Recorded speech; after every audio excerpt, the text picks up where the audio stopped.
I want to welcome our speaker, Andrew Malcolm, who is a city planner and a graduate of the University of Lethbridge. Andrew's married with a child on the way, but he's here today. And your flyer, if you get the flyer, you'll note that the name Perry Stein is on the flyer, but Perry wasn't able to be here today. So we're going to enjoy Andrew Malcolm, and I'll invite you to come forward.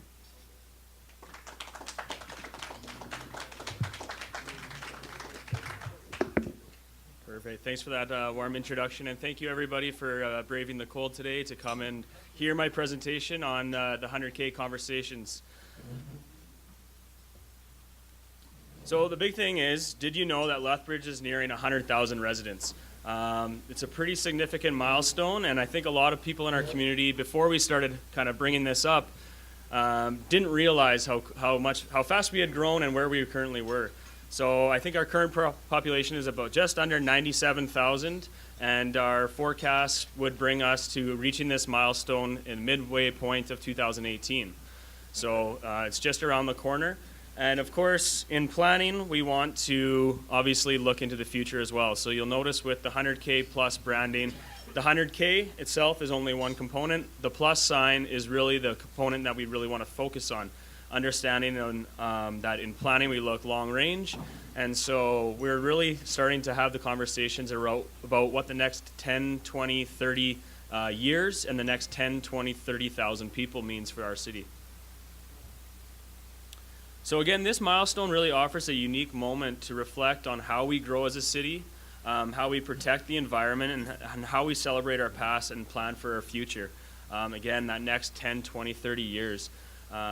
More on this is that, you know, our city has been around for over 100 years, and we've grown to be our size, and our urban development pattern is what it is. And so we're not saying that any decisions of the past were necessarily perfect, but we want to understand how we've got to where we are today, how can we learn from how we grew to get to where we are today, and then how can we be better going into the future.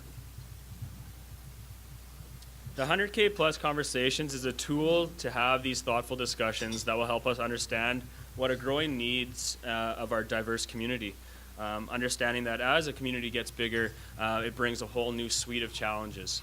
So the 100K plus conversations was a sort of a brand that the city created around this comprehensive engagement strategy that will actually span 4 years in total. So this started about 6 months ago, and it will continue until kind of midpoint of 2018, early 2019. And this 4-year span is all about pulling together conversations from a variety of long-range planning projects that are ongoing. And I'll talk about how this is a different, kind of a spin on how we've typically done engagement at the city. And I think it's our feeling that this is going to be a lot more beneficial to the community as a whole. So the conversations are targeted to have meaningful dialogue around growth and a maturing city. It allows us to stretch the minds of our residents from focusing about me to focusing about us. So typically, in a standard or previous formats, is we would have, open houses on a specific project. So if there was a road infrastructure project on your street, you'd get the invite. We'd have an open house with boards and a facility like a gym or a city hall, and you'd have maybe 15 or 20 residents show up, all very concerned about what was happening on their street. Or on the flip side, you would have a few people that were very pro what was going to happen on their street because maybe it was going to widen it up so they didn't have to wait in traffic any longer. So we were really targeting both sides of the spectrum, and we were only hitting a few people. We were missing that middle kind of territory of just our regular residents who are going to be impacted by these decisions. So this provides an accessible and inclusive way to reach out to diverse audiences. It's focused on connecting more projects and initiatives together and allowing us to align and show how these projects actually influence one another. And again, we're targeting that missing middle. So we're trying not to get all the people that are very against something and all those that are very supportive of something. We're actually trying to have the conversation with the whole community and understanding what the needs are and where pros and cons are with different projects. So what would we do with 100,000 conversations? And yes, we are actually planning on having 100,000 conversations over these 4 years. We've been having, we're probably about 6,000 or 7,000 after 6 months, so that's not too bad, and we're going to hope that continues. Of course, there's no way to actually count the actual amount of conversations we're having because a lot are informal. But we believe that this branding will create, in essence, 100,000 conversations within our community. So with these 100,000 conversations that we collect and have with our community, what our goal is to update our municipal development plan. So in Lethbridge, we call this the Integrated Community Sustainability Plan, Municipal Development Plan, or an acronym, ICSP MDP. Planners love acronyms, and I'm only surprised that we didn't think of something that actually spelled something that you could remember. So I don't know, how many in the room have heard of our ICSP MDP? There's about 15. How many were involved in the engagement for this ICSP MDP? About 4. So that in itself kind of goes to show that, this is our municipal development. This is our master plan for our community, and we have a room full of individuals who focus on issues in our community, and yet only 4 of this group were involved in the development of this plan. So that goes to show that our standard process for kind of engagement for these plans is really missing a lot of our community's feedback. So again, the 100K conversations will culminate in 2019 with the update of this plan. This plan is our master plan, which is our long-range planning document. It provides the high-level vision and direction for future growth in our community, and that's all based on community values.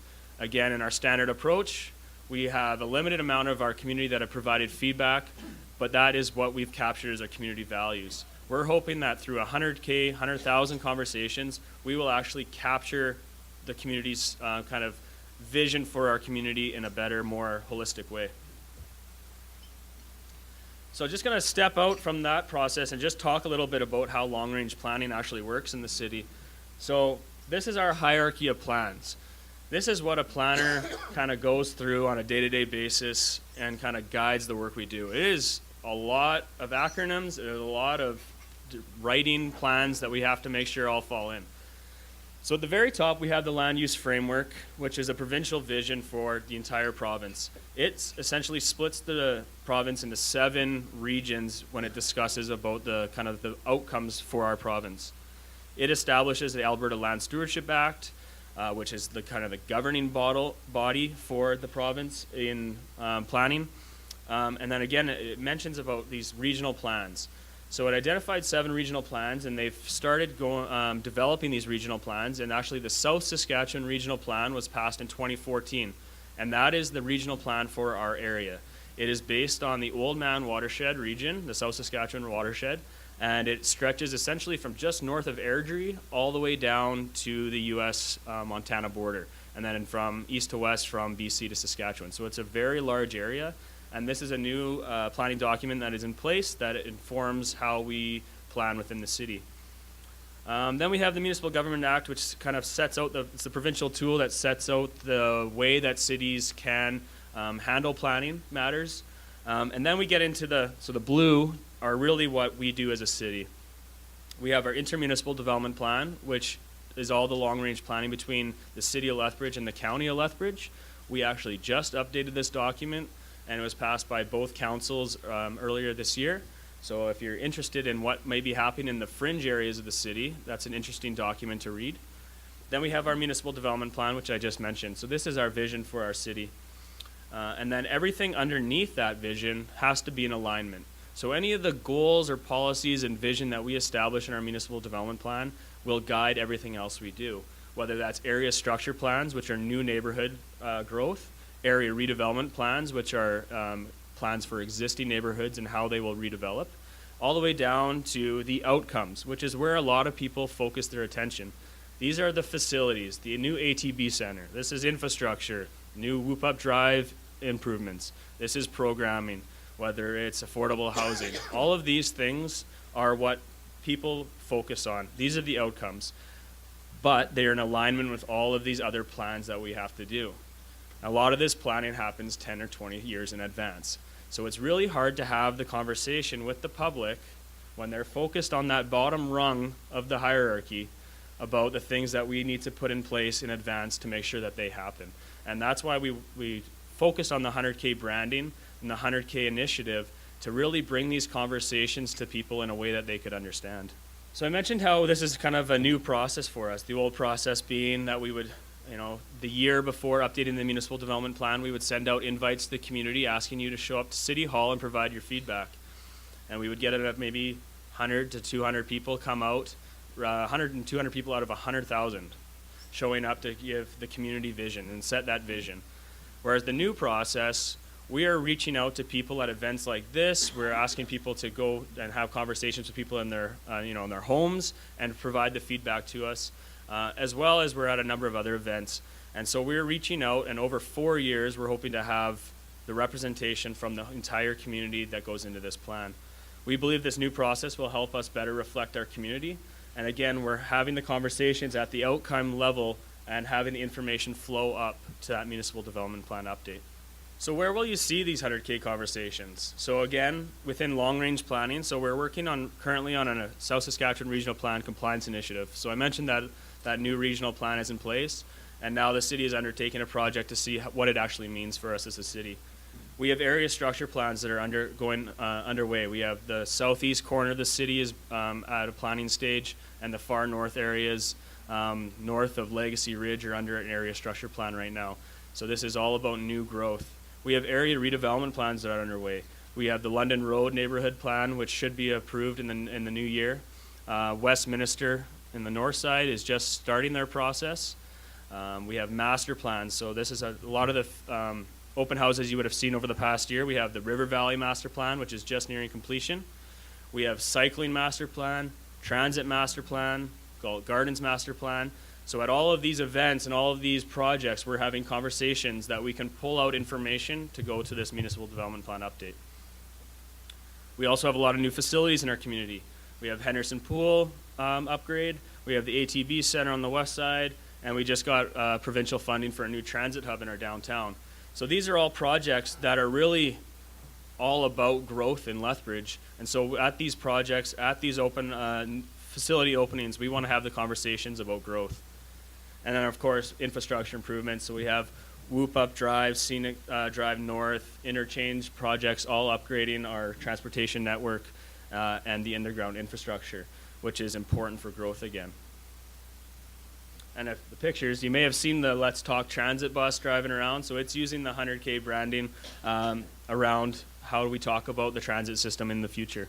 And then likewise, we have the community chalkboard, which has been making its way around the community. This picture was taken in the Galt Gardens Park as part of the Galt Gardens master plan process. So some other events. We had the 100K Day in October. How many here attended the 100K Day at City Hall? So we had 3 or 4, okay. So this was an event that we brought together all of the projects the city was working on at one event. Again, instead of having, the Monday night cycling master plan, the Tuesday night transit master plan, the Wednesday night River Valley master plan, we brought all of these events together into one open house to save time for people, for our residents, because we know everyone is busy, but also so that if someone was just interested in cycling, now they're in a room and they can learn about all the other projects and they can make the links to how these projects relate to one another. So we will actually be having another 100K Day in March to kind of provide another community update on all the projects that are ongoing. So I highly encourage you to look out for that event and to come out and provide your feedback for all the projects that are ongoing. We're also at a number of community events. We were at the Tour of Alberta. We were at the Whoop Up Parade.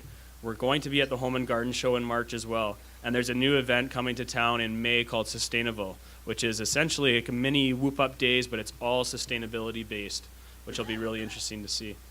So we're going out to these community events, going out to the people and having these conversations rather than, again, inviting them to have them in City Hall chambers. We've had a number of surveys out collecting very valuable information from our public, and we're having these things called kitchen table conversations, and that's what I want to focus a little bit of time on right now. So these kitchen table conversations are fun and easy ways to host your own mini community participation workshop. Again, instead of coming to City Hall and being at a round table with people and having a conversation, we're inviting you to have these conversations around your kitchen table with your friends, with your family, with your colleagues, and then supplying those comments to us. Again, you, your friends, your colleagues, family, talk about what your views are on the city. We've been having these kitchen table conversations for about the past 2 months. There's about 38 of them 38, 40 of them completed, and they're all loaded on the city's website. So I'd encourage you to go read through, see what some of these organizations, these individuals, these families, these friends are talking about when it comes to city growth. And I'd encourage you to either take this back to your workplaces, back to your homes, with your neighbors. It's about an hour conversation. Write your comments down. There's guiding questions. There's a whole toolkit been created to help you have these conversations. You can see the middle picture there is in a classroom. So we've been taking these out to grade 4 and 5 classroom around the community, and understanding that we want to get everybody's input, from whether you're in grade 4 or whether you're in a senior's home. We want everybody's feedback. And some of the ideas that these grade 4s have is amazing. I was a little bit skeptical that going to a grade 4 class to ask about the future of the city would have been a little bit scary. With the exception of a couple chocolate water fountains, they had some really good ideas. They were talking about balancing taxes with needs. It was amazing to talk to and hear some of their ideas. So we've been reaching out to all types of people. Some other organizations that have been involved in kitchen table conversations so far are Alberta Health Services, the Urban Development Institute, Lethbridge College, who else? A couple neighborhood association groups. It's across the board. We have just someone who's got together with the neighbors on their block and submitted what they think for their maybe their street or their community. So what our ask is of SACPA, and essentially everyone in this room, is that you are all deeply connected with our community and have specific interests in local issues. So help us reach this 100,000 conversations by 2018. We want you to go away, build awareness in our community. Let somebody know, tell one person about the 100K conversation and what it is. Then get involved. So our website is www.lethbridge.ca/100K+. And on there you can read all the feedback that's been gathered so far, and then it also gives you the tools to have these conversations on your own. We want you to get involved, we want you to provide feedback, and we want you to help build towards this next municipal development plan in 2019. So that's the 100K+ Lethbridge, let's talk about our future. Again, the website's on there, and this is all about building towards a new way of doing things in our community. I just wanted to spend maybe, I don't know how much time we have left, 10 minutes. So the last 10 minutes, I want to make sure, just kind of open it up. And I know this isn't the question period, but I'll maybe ask a couple questions, and we can do this by raise of hands so that I can help kind of build towards the conversations. So the first one I want to ask is, how many people have been here for over 5 years? Almost everybody. How many people have been here for over 10 years? Seen a pattern. 20 years? 30 years? Maybe I should have done it the other way. I was not expecting. 50 years. Okay, there we go. There's the point. So almost everyone in this room has been in Lethbridge for almost 30 years. So this is a very experienced group that has actually seen Lethbridge grow from probably approximately 60,000 at least up to this 100,000 point. So there's a lot of people in this room that would have perceptions about how we've grown today, and then you can also provide, what does the next future look like? What does that look like for your kids, for your grandkids? That's the way that we want to use this tool to stretch people's minds. Instead of, no, I don't like that on my street. Start to ask the question, well, what does that decision mean for my kids and my grandkids? And a lot of things that are coming up mean change, and change is difficult for a lot of people, but we need to take it into, I see a couple heads shaking. No one likes change, eh? We need to really have this conversation and picture ourselves in the boots of our grandkids, of our kids, and make sure that the decisions that we're making today, the planning that is going in place to affect that city 30 years down the road, is appropriate for our city. And appropriate for our city is a really big, or a key point for what we're doing. We're not Calgary, we're not Toronto, and we're not Tabor. Lethbridge is Lethbridge, and we need to understand what our community values are and what our community stands for. And so this is really a built-in Lethbridge approach, which is why the city is taking on this role, and we haven't consulted this out to a firm from Calgary. We want to understand the Lethbridge image. We want to understand the Lethbridge values, and we believe by going out to all these events and gaining people's kind of trust in us, but also allowing them to take control of the process, we will actually, in the end of the day, have a vision and a value system that is a lot more Lethbridge-based and Lethbridge-focused. So the next question I want to ask is, how many people here think Lethbridge will still be the same place in 10 years? What do you mean by being the same place? That's a good question. So what I would say is that it is still rooted in our, I guess, small town values, which from what we've heard so far is all about friendliness, neighborliness, the ability to get around quickly, and the ability to raise a family in a safe environment. So we'll leave it with that. Do you think Lethbridge will still be the same place in 10 years? Let's see. So there's about half. So from the half that didn't answer that, maybe just one per table, what are some of the reasons that you think that that might not be the way? Technology. So technology is one of those things that we want to have a discussion about, because technology can go one of either way. So we would love to have that conversation in 100K and a kitchen table conversation about what the pros and cons of technological changes are. Traffic management, absolutely. That's one of the biggest things to discuss. When we have a growing population, we're going to have a growing traffic problem or traffic issues. So that would be another great topic to discuss at a 100K or a kitchen table conversation. Food supply is another great one. So we're an agricultural center here down in southern Alberta. So both within the region, but also here in Lethbridge. So what does that mean? Community gardens? Is it food desert? Is it the ability to walk to a grocery store? That's another great conversation to have. Water supply, yep. So water supply, for those who didn't hear, southern Alberta, obviously we are prone to either extreme events of lots of rain and lots of water, or drought as well. So we have deficiencies of water, but also to deal with water quality. So obviously the Old Man River runs right through our city, and we rely heavily on that. So conversations about water quantity and water quality are very important for this conversation as well. Multicultural, that is a very important one for Lethbridge, and actually that is probably one of the biggest changes that we've seen between the previous MDP and where we are today, is that Lethbridge has become an increasingly diverse community, and we need to understand what that means going forward. Another great conversation to have. Quality and capacity of education, pre-K to 12. So the pre-K to 12 education. And is that specific to Lethbridge, do you think, or is that more of a provincial discussion? Because either way, regional. Yeah. Okay. So again, tying it to that we are connected to higher level plans and higher level documents, having that discussion about what certain things like maybe education mean for Lethbridge in the regional context are important to have. Maybe one or two more. Yep. That's, yeah, good. So as this community grows, we will grow out, but at what rate? That is a very good discussion to have. Whether, what percentage of growth has to happen in greenfield or new, taking over a farm field, and how much is actually infill or redevelopment. And our last one we'll do, yeah?